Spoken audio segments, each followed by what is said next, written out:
Hello everyone, I hope आप सब लोग बहुत अच्छे होंगे। एंड फाइनली मैं घर वापस आ गया। वैसे घर वापस तो आ गया था 2 दिन पहले, लेकिन वीडियो बना नहीं पाया। लेकिन आज संडे है एंड सोचा एक बहुत ही इम्पोर्टेंट टॉपिक के बारे में वीडियो बना देता हूँ। And the topic is how to clear bank exams, और आप कह सकते हो कि बैंक एग्ज़ाम क्लियर करने का सही तरीका and what are all those strategies to follow. तो first of all let me tell you कि ऐसा कुछ स्ट्रेटेजी वाला वीडियो होगा नहीं, क्योंकि अपने आप का खुद का स्ट्रेटेजी होना चाहिए। क्योंकि बैंक एग्ज़ाम क्लियर करने के लिए चाहे आप प्रीलिम्स क्लियर करो एंड देन मेंस क्लियर करो, उस पर जो भी टॉपिक रहते हैं उस पर आपको अपने आप का स्ट्रेटेजी बनाना पड़ेगा। चाहे आप क्वांट के लिए बनाओ, रीजनिंग के लिए बनाओ, इंग्लिश के लिए बनाओ, या फिर मेंस में आप जीए या बैंकिंग एनालिस्ट के लिए बनाओ, वो अपने आप को बनाना पड़ेगा, उसके लिए काबिल बनना पड़ेगा। ऐसा नहीं कि किसी और का स्ट्रेटेजी फॉलो कर रहा हूँ, क्योंकि आपको ही पता है कि आप किस तरह का स्टूडेंट हो। आपको ही पता है कि आप कैसे इसको क्लियर करोगे। आपका माइंडसेट को सही रखिए, सबकॉन्शियस माइंड को सही रखना पड़ेगा, क्योंकि फोकस इज ऑलवेज इम्पोर्टेंट। अब मेरा honest review for clearing banking exams इन 2026 यही होगा कि बैंक एग्ज़ाम क्लियर करने के लिए कभी कभार बहुत सारे ऐसे स्टूडेंट को मैंने देखा है, अपने आप ही देखा हूँ कि आज ये फॉर्म आ गया तो ये भर देता हूँ, कल दूसरा फॉर्म आ गया तो ये भर देता हूँ। तो ऐसे इस चक्कर में कभी कभार एग्ज़ाम निकालता नहीं है, फिर बोलते हैं कि मेरा 3 साल 4 साल 5 साल से तैयारी कर रहा हूँ, नहीं हो रहा है।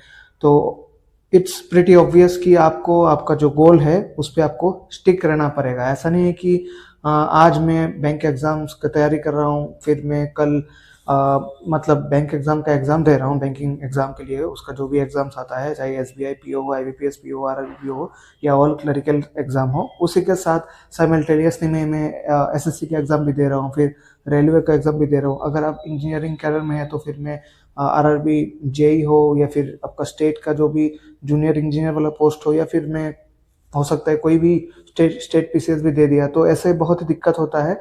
आपको एक ही एग्ज़ाम पे फोकस रखना पड़ेगा, तभी जाके एग्ज़ाम क्लियर होगा।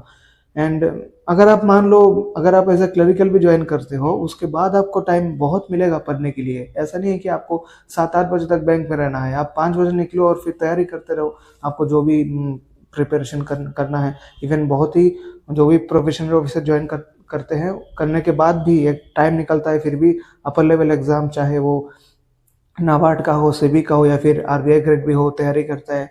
तो ऐसा नहीं है कि आपको सारे एग्जाम देना है। अगर if you are genuine about to come in the banking sector, तो फिर आपका बैंकिंग एग्जाम का ही प्रिपरेशन करना है। ऐसा नहीं है कि हर तरह का पेपर आ रहा है, जो भी आ रहा है सबको भर दे रहा हूँ, तो ऐसे बहुत ही दिक्कत होगा।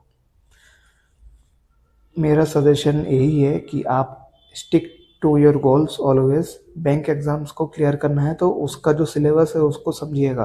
प्रीलिम्स में क्वांट है, रीजनिंग है, इंग्लिश है। मेंस में जाके जनरल अवेयरनेस हो, जीके बोलो, या फिर बैंकिंग अवेयरनेस, वो ऐड हो जाता है। बस यही डिफरेंस है। अब जब आरआरबी पीओ और क्लरिकल का बात है, उस पर कंप्यूटर अवेयरनेस आता है, जो आपका बाकी जो आईबीपीएस और एसबीआई का एग्जाम्स होता है उस पर है नहीं, ठीक है। अब अगर आपको पीओ बनना है तो उस पे बहुत ज़्यादा फोकस करना है, और हमेशा ना ये जो मैनिफेस्टेशन है उसको भी अपने आप में, मतलब बस ऐसा नहीं कि बोल रहा हूँ, बस मैनिफेस्ट करना है कि मुझे पीओ बनना है, मुझे पीओ बनना है, ऑफिसर बनना है, या फिर मुझे बैंकर बनना है, मुझे आईबीपीएस क्लर्क निकलना है, मुझे एसबीआई क्लर्क निकलना है। जो भी एग्ज़ाम निकालना है उसके लिए मैनिफेस्टेशन भी करना है और उसका तैयारी भी अच्छी तरह से करना है। अब आजकल के टाइम में बहुत सारे लोग पेड सब्सक्रिप्शन भी ले रहा है। जैसे आपको पता होगा कि यूट्यूब में बहुत सारे आपको फ्री वीडियोस भी अवेलेबल है, एंड फ्री वीडियोस के साथ साथ आपको पेड वाला भी लेना पड़ेगा, क्योंकि अगर आप लेते हो तो आपको अपडेटेड वर्जन मिल जाता है कि आज के ज़माने पे, आज के टाइम में किस तरह का क्वेश्चन पूछा जा रहा है। और अगर मॉक टेस्ट का बात करूँ, मॉक टेस्ट तो आपको पहले भी मैंने बता दिया था कि एक मॉक टेस्ट कभी भी फॉलो मत करना, दो तो कम से कम करना ही चाहिए। मिनिमम दो करना ही पड़ेगा। अगर पॉसिबल हो तो आप 3 ले सकते हो, नहीं तो दो करना ही करना है। कोई भी मॉक टेस्ट आप लो, दो परचेस करना ही है। This is mandatory.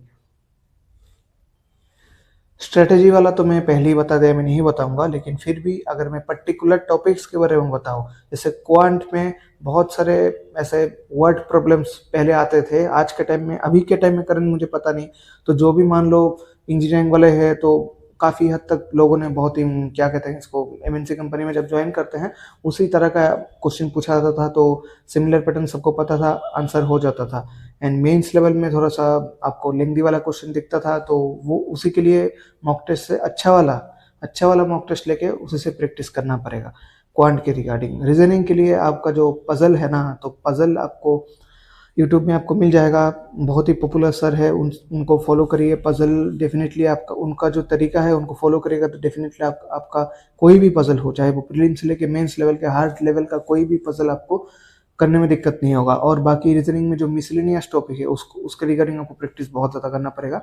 उसके लिए आप जैसे मॉक टेस्ट लेंगे मेंस लेवल का, क्वेश्चन भले ही आप ना बना पाए तो सबमिट करके भी उसे देख के प्रैक्टिस कर सकते हैं। इंग्लिश के लिए आज के ज़माने में इंग्लिश ऐसा नहीं कि ग्रामेटिकल वाला पूछ ले रहा है कि एरर डिटेक्शन क्या है, या फिर हम जो स्कूल लेवल में पढ़ते थे प्रीपोजिशन वाला, उस लेवल का तो आएगा नहीं, लेकिन आपको जो रीडिंग स्किल है उसको इम्प्रूव करना ही होगा। अभी जैसे कि आप न्यूज़पेपर रीडिंग करिए, एडिटोरियल पढ़िए, चाहे द हिंदू हो या फिर इंडियन एक्सप्रेस हो, कोई ना कोई न्यूज़पेपर तो आपको पढ़ना ही पड़ेगा। अगर आप न्यूज़पेपर अवॉइड भी कर रहे हैं या पढ़ने का मन नहीं करता है, एटलीस्ट एडिटोरियल पर ज़रूर पढ़ाई करिए, ताकि आपका हैबिट हो जाएगा कि ऐसा ऐसा लाइन है, क्योंकि मेंस लेवल का क्वेश्चन ऐसे ही बनते जा रहा है, यही ट्रूथ है।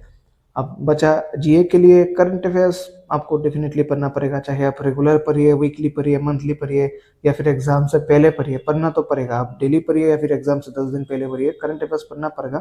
लेकिन एग्जाम से पहले अगर आप शुरू कर रहे हैं तो वो बहुत बड़ा गलती होगा, क्योंकि मान लीजिए आपके ऊपर एक बर्डन हो जाता है कि पुराना वाला देखा नहीं, या तो मैं इसको कैसे कवर करूंगा, या फिर बहुत सारे लोग ऐसे भी करते हैं कि बेस्ट करंट अफेयर्स भी आता है, जैसे बेस्ट 300 हो, या फिर आपका क्या कहते हैं इसको, बेस्ट 1 मंथ वाला, वो देख सकते हैं। लेकिन हेल्पफुल ये भी रहेगा, बट डिफरेंस क्या है, अगर आप डेली वाला पढ़ते हैं या फिर एटलीस्ट वीकली वाला पढ़ते हैं, चाहे आप कोई भी अच्छा वाला एक पीडीएफ खरीद ले या फिर यूट्यूब में फॉलो करें, उस पर डेली वाला में आपको बेनिफिट क्या होगा, अब जब उसको रिवाइज करेंगे एग्जाम से पहले फिर से उसको अगर रिवाइज कर दें ना, फिर एग्जाम में जाकर आपको जब उसी मिलता जुलता या फिर कॉमन भी पड़ गया, तब आपका फिर जलवा है और क्या।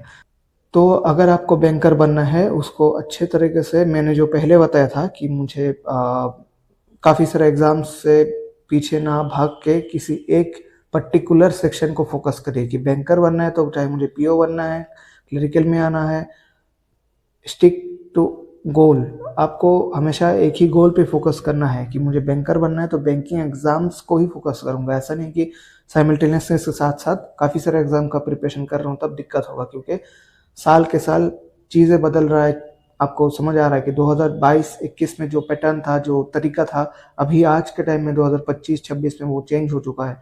आने वाले 3 साल, 4 साल, 5 साल बाद वो स्ट्रेटेजी या फिर वो तरीका आने वाले टाइम पे और चेंज होगा। तो again I am saying you, I really wish जो भी मेरे वीडियो देख रहे हो फ्यूचर बैंकर्स, बन जाओ बैंकर और दिखा दो अपने जलवा, दिखा दो अपना कि आप क्या कर सकते हो। स्ट्रेटेजी अपने आप बनाइए खुद का, आपका माइंडसेट ठीक रखिए। एंड ऐसा नहीं है कि दिन भर पढ़ना है, अगर आप ऑब्वियसली अगर आप अभी एस्पायरेंट है तो आई अंडरस्टैंड कि काफ़ी टाइम मिलता है आपको पढ़ने के लिए, लेकिन टाइम ज़रूर निकालिए। डेली पढ़ने का मन ना भी करे तो कोशिश करिए उसको कैसे इम्प्रूव कर सकते हैं। बोलना ईजी है, आई नो, करना थोड़ा दिक्कत है, लेकिन करना पड़ेगा दोस्त। तो मिलते हैं अगले वीडियो पे। एंड आज संडे है, आने वाले टाइम पे इस वीक में क्या है, जैसे मंडे टू सैटरडे बैंक है, तो डेफिनेटली मैं और एक दूसरा वीडियो भी इस टॉपिक के बारे में लाऊंगा। एंड काफ़ी सारे रिगार्डिंग, जैसे मेरे पुराने वीडियो में भी ऐसे कमेंट है, उसके बारे में भी मैं वीडियो बनाऊंगा। कल परसों या फिर बुधवार तक वो मिल जाएगा। एंड आई होप आप सब लोग बहुत अच्छे करेंगे आने वाले टाइम पे। मिलते हैं अगले वीडियो पे, तब तक के लिए take care and good bye.